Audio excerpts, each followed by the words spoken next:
Are you struggling with confidence, or maybe competence, or compensation? That is the topic of today's episode.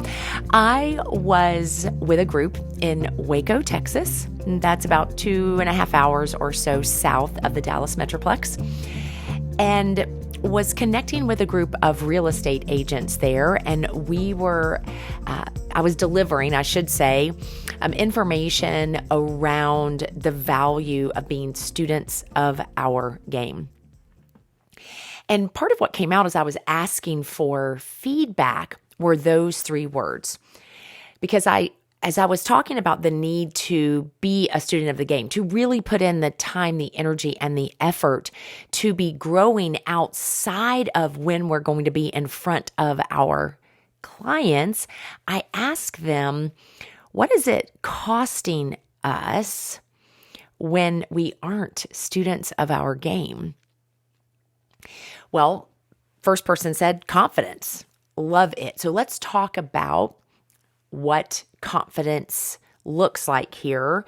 So confidence is the feeling or belief that one can rely on someone or something, having a firm trust. And in this case, it was confidence in oneself. How well are you doing with having a strong sense of confidence in your own self, to rely on yourself, that you've put in the time, the energy, and the effort to actually be prepared when you get in front of a client or a prospective individual to whom you're wanting to sell your service or your product, or present yourself for them to hire you, whatever that looks like. We need confidence. And when we lack being students of the game, our confidence can often waver. Some things that came to my mind: we can lack confidence in the actual product or service that we're offering. We will be more timid. We will be less bold when our confidence wanes. Our ability to present is impacted. Why? Because it's very difficult to speak with passion about something in which you lack confidence. And that could be a product or service. It could be your own self or your own ability to deliver on said product or service. But without confidence, we're going to be more timid in our presentation of what we are sharing with another person. When we're struggling in confidence too, I noted here that it's much more challenging to answer objections.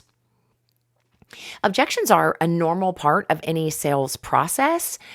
When we are not confident, then the first objection that comes our way, we get inside of our head and we're already lacking in confidence, and we're much less likely to actually be bold in our response. Now, within Southwestern Consulting, we have a whole objection answering formula, which I don't want to get into that for this episode, but when we lack confidence, I see a direct connection in an individual ejecting much more quickly when they hear an objection, rather than digging in and asking more questions once the objection has been brought up. So this lack of confidence can really have take a toll, is what I want to say, with who we are as sales professionals. Now, other words, because you might think, well, Elizabeth, I'm a really confident person. What about trust? Do you trust yourself to be consistent? Do you have belief in yourself? Do you have belief in your product? Do you have belief in your service? Do you have belief in your company? Do you have faith that you're going to be able to deliver what you are offering? Do you have conviction that what you do makes a difference in the lives of the people to whom you are offering it? I believe that's incredibly important. So we need, as sales professionals, as men and women who are desiring to grow into the best version of ourselves, we need to be developing confidence. And when we are not being students of our game, when we are not growing, then our confidence takes a hit. And therefore, it impacts everything that we are doing.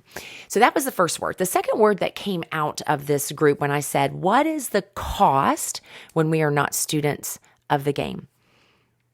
Second person said competence. Competence.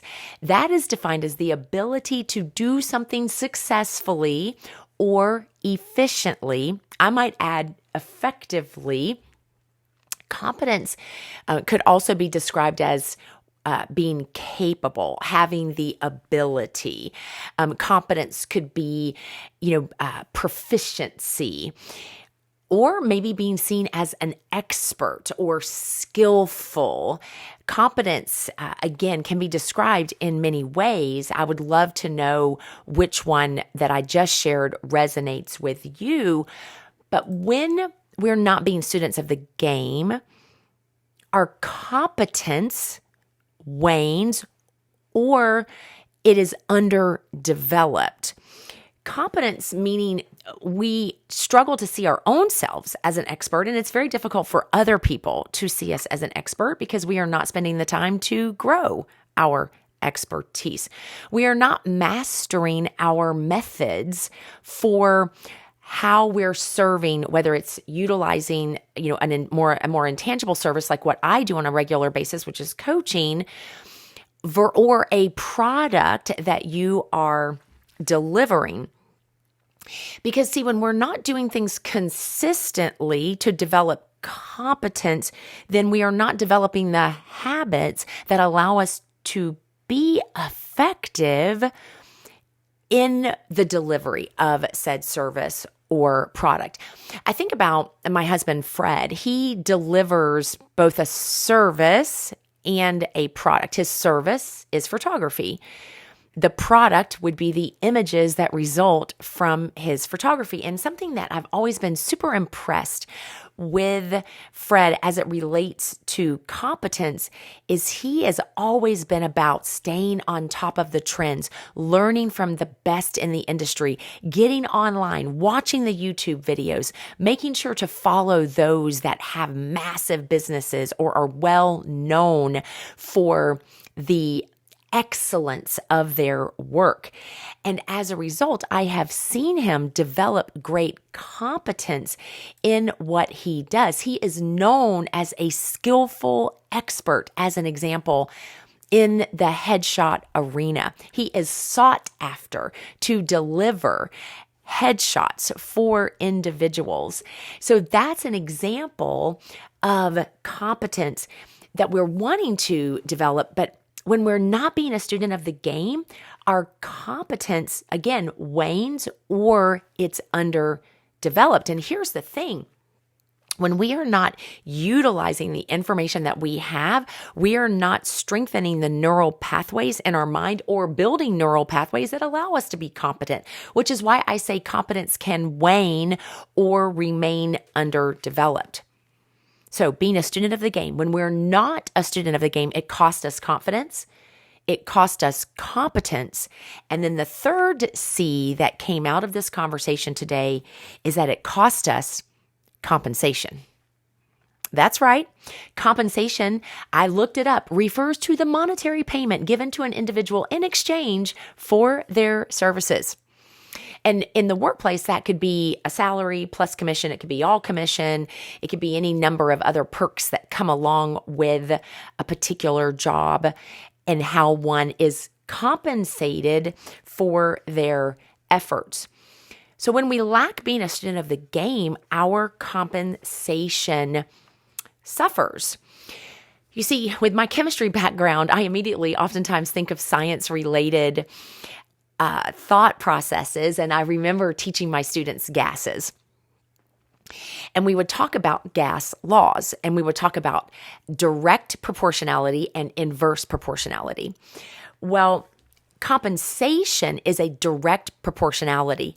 It is directly proportional to you understanding what it takes to excel in your role. It's directly proportional to how you're growing yourself as a student of the game. It is directly proportional to the competence that you're developing, the confidence that you are developing.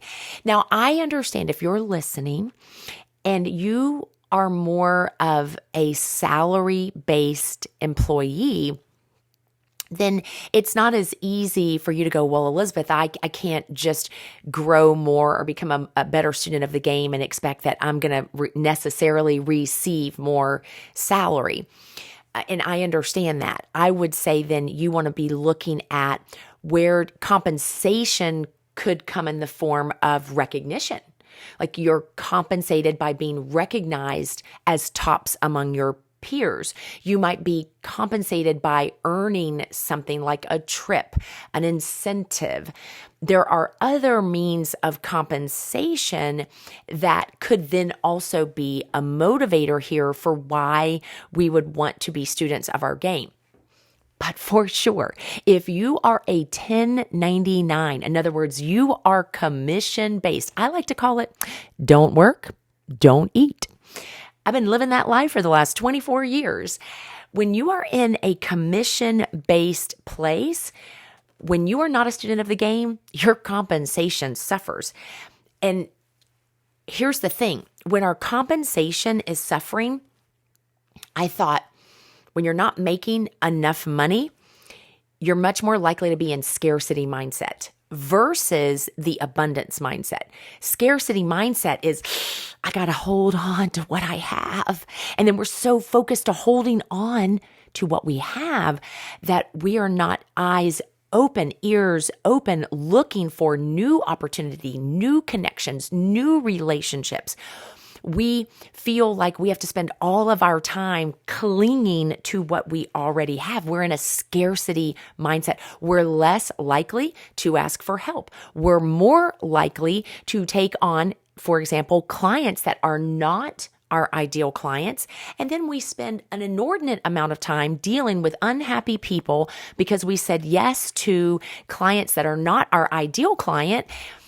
And then even though we made some money from it, we end up losing money because we're spending all of the time dealing with unhappy clients. Can you relate? The other thing that I put here is when our compensation is suffering, oftentimes we're looking for something else. And this can lead to one of the current terms that I hear a lot is quiet quitting. We're showing up, but we're not really showing up. Maybe we come into the office less.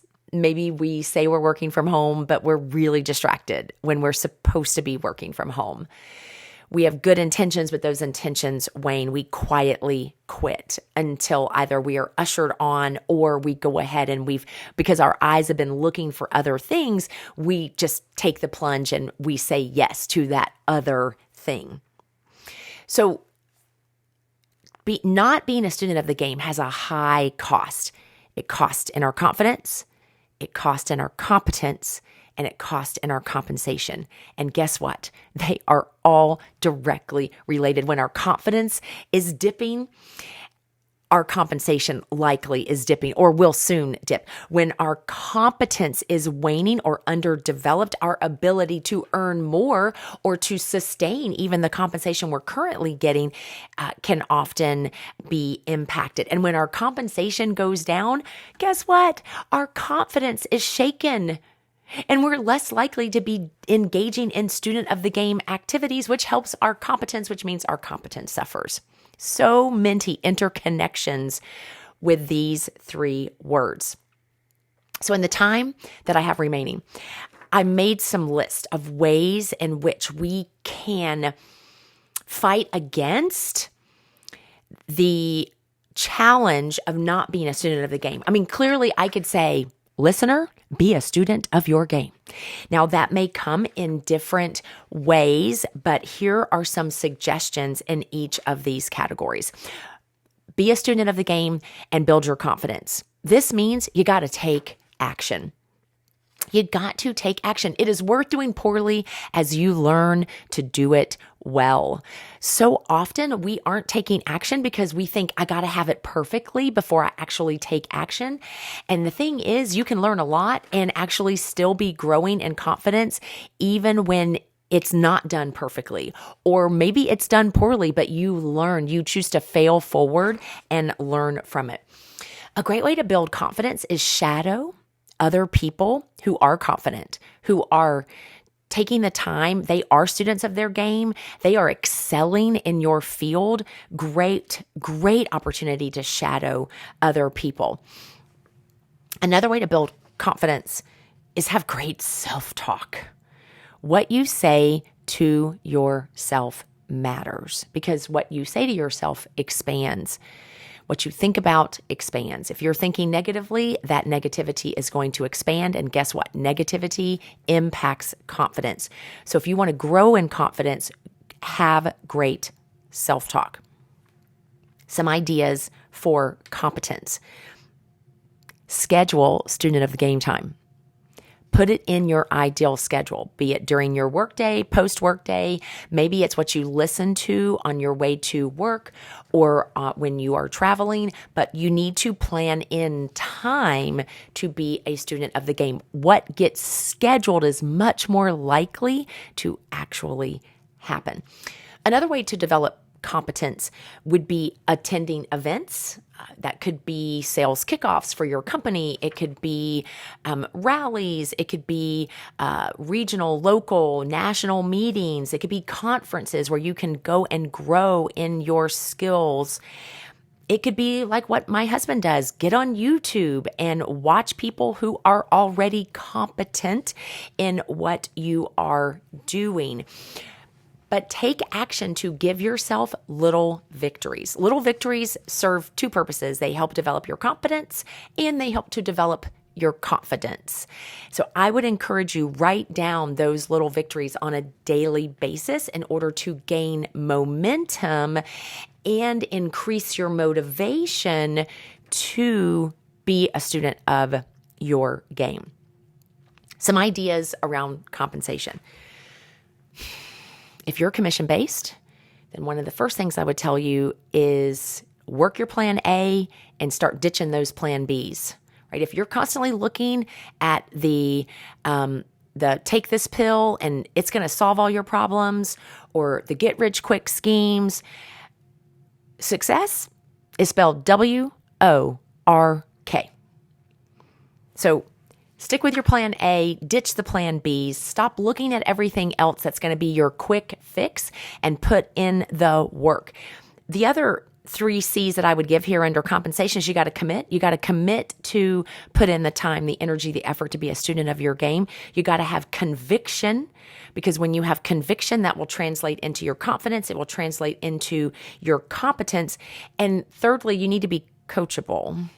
If you're going to shadow other people, you need to be coachable. You need to be open to shifting what you do. And by the way, a great way to enhance your compensation and your student of the game time is submit to having someone shadow you and to give you feedback. Great way. Humble yourself and receive feedback from someone who is further along than you. That can make such a difference where that is concerned. Another piece on compensation is you need to know your numbers. You need to know where you are, where you want to be, and what is the gap? What is that number gap between those two places? And then you need to reverse engineer what it's going to take to bridge the gap.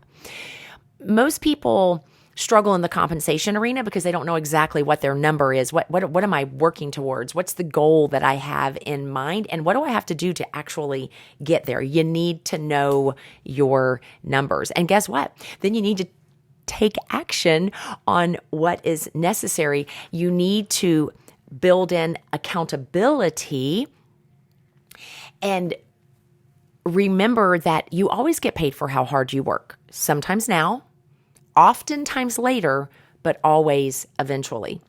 Because in the sales world, you might be thinking, oh, it's so like you to say sales is a numbers game, but Sales is a numbers game. It is about being consistent and persistent. I like to say being consistently persistent and persistently consistent. So what is it for you? When you think about how well you are being a student of the game, are you consistently growing? Are you in a growth mindset or a fixed mindset? Are you lacking in confidence? Is your competence waning or underdeveloped? Is your compensation suffering and you are at a place where you are ready to make a change? If you are, then I want to encourage you, look for how you can take action, take those steps forward, shadow other people, invite them to shadow you, develop great self-talk. Attend conferences, seek out the information that you need to grow in your competence, and choose to commit, have conviction, and be coachable in the process. Because when you choose to be consistently persistent as a student of your game and persistently consistent, you will not only cultivate your competence, and your compensation will be positively impacted. You will also be developing the neural pathways that help you to have great thinking in this area. And you know my passion. When you cultivate thinking that matters, you get to live a life and have a business that is a difference maker in this world.